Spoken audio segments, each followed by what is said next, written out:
We're closing in on the end of July, and that means it's time for a garden update. Mostly because I just want to be able to look back at this next year and see where I was and see if it tracks with sort of the general trend. Because right now, it feels like I'm way, way behind. It feels like nothing is growing as fast as it did last year. And I could be wrong. I could be in my head about that because I didn't take down notes as I should have, as I am going to do future forward with my little mini garden diary. It's kind of plain and boring, but you know, it'll work. It'll give me something to look and see if it tracks. Anyhow, all that to say, it does feel like I'm a little bit behind, but that just could be me. We've had some really hot weather here lately, and I think that kind of slowed the garden down a little bit. And I got a late start on certain things like tomatoes, so you know that could be it too. But anyhow, let's get into it. Okay, I want to start with things that are done, that have been sort of a success, and then get into what's actually growing. So firstly, onions, they did really well. Wish they were a little bigger, but they're okay. I didn't grow anywhere near enough to last like for months and months, so I've mainly been eating them as they are kind of ready, or mainly as I need them, to be honest. So yeah, the onions have been good, and the garlic is good. I've been again using it as I need it, and then I've got a bunch curing down in my basement by my dehumidifier, where it's cool and dry, and hopefully they cure perfectly. And yeah, here's my garlic all like drying out. There's the dehumidifier. I'm going to take the larger bulbs, divide them up, and use these to replant more garlic for next year. And I'm hoping to just increase my yield each year, because last year, well, it was hardly any. This year it's a little bit more, but still not a lot. Next year I want to have like a very good, I would love to double this. I feel like that's potentially achievable, but we'll see. Okay, summer squash. I planted yellow summer squash and green summer squash. The yellow summer squash has seemed to have vanished. Maybe it'll reappear. I don't remember where I planted it, but I am harvesting green summer squash periodically. I think I've got like 5 or 6 of these so far, so that's exciting. I have noticed overall with my squash and my cucumbers that there's been less pest pressure. I haven't had that many issues with cucumber beetles or squash bugs. Now, I have been removing their eggs, which, to be fair, that wasn't something I've ever done before, so that could be the reason. I never really got in there each day, which I kind of am doing now, and removing the eggs. But I'm not having a lot of issues, knock on wood. And again, double knock on wood, I haven't had any vine borers as far as I know yet. Now, I know your plants can just be decimated overnight, so hopefully that won't be the case. But yeah, I've been really lucky that way. I planted some Parthenocarpic cucumbers, which I kept covered for the longest time, and they're doing well. I decided not to leave the net on their entire season, which I could have done, but it was awkward. It looked ugly. It looked ugly, to be honest. I just didn't want to do it, so I took that off, and I've got, I think, like 4 or 5 more ready to go for another batch of cucumbers later in the season. So cucumbers are doing really good. What else? So that's the summer squash, the cucumbers. The pumpkins. My pumpkins are just now coming through.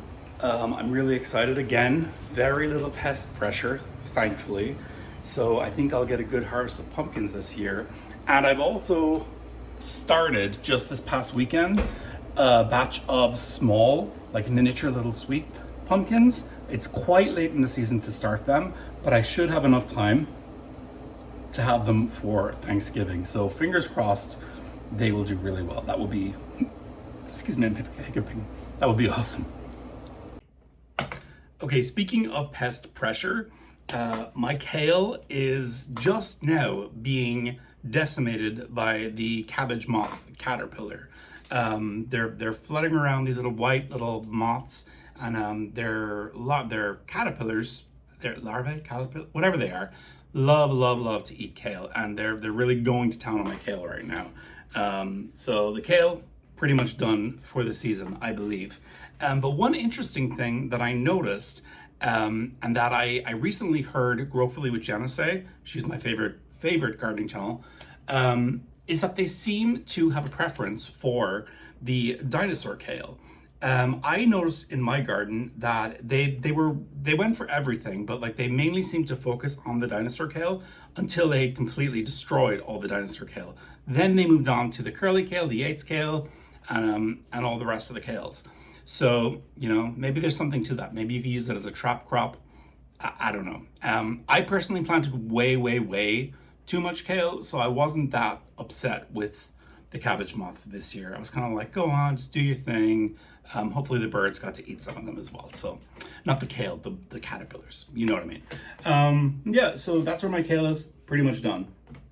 Asparagus, just letting it do its thing. It's just putting up its fronds, soaking up the sun, making more roots. Again, I'm gonna say it in every single asparagus video I make. Plant 10 asparagus for every person that wants to eat asparagus in your household. Because I planted I think I planted 6 to 10, I can't remember exactly, and it was nowhere near enough. Like it's enough for me, or maybe a couple of meals with my partner. But other than that, it's just not enough. So plant lots and lots of asparagus if you want asparagus. So last year, I put all my effort into growing a great harvest of tomatoes. I really babied them. I had them in the most ideal spot in my yard, even though it was in a weird place that kind of, you know, de-beautified that section of the garden to a certain extent. But yeah, I really took care of them, and I had an excellent tomato harvest. So this year, I picked some varieties of tomatoes that I was really excited to try, but at the same time, I didn't baby them quite as much. I planted them in a little bit more obscure, random places, and I kind of got a later start with them. They didn't take off till much later for me for some reason.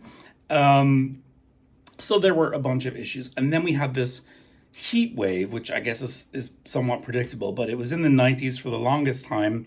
And I think that just slowed everything down, which all that to say is my tomatoes don't feel like they're at where they were last year. Again, I'm going to keep a garden diary so that I'll have a better data in my head to know where I was. But I feel like I was ahead this time last year. Right now, this year, 2026, my cherry tomatoes are just coming in. Like they're just starting to ripen a little bit. I'm just seeing some yellow on them, which is very exciting. And I planted a bunch of Sun Gold cherry tomatoes, so they're going to be amazing. However, my bigger tomatoes, my indeterminates, they are barely producing flowers. I've seen a couple of fruit set, which is interesting, but overall they feel really behind. Now we're in for some cooler weather coming up, so I'm hoping with that they'll just take off and catch up. But it's just slightly concerning. I have heard from other people they're in the same situation, so it's probably not just me. But I think it's just been a weird year for tomatoes for me. So I'll be interested to see how it all pans out. We have 2 months left. I've got August, September, probably into October for them to grow. So they will grow. I will get tomatoes. But it just might be a little later than it was last year. But I don't know, I guess we'll see. Lesson learned. Next year I might just put them back in that prime location to give them just to baby them a little bit more, because tomatoes they're just so much fun. I just love tomatoes. So we'll see. And that's where we are in the end of July 2026. So I mean, overall I think it's pretty good, but it's just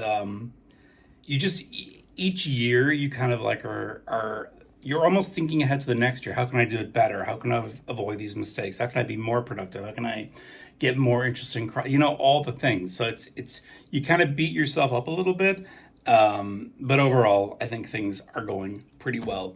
I have some plans for a fall garden. So I'm going to plant more beets, more carrots. I'm very excited about a variety of cabbage that I plan on growing called Jersey Wakefield. I'm trying to germinate that outside. I've got it in a seed tray in sort of the shade.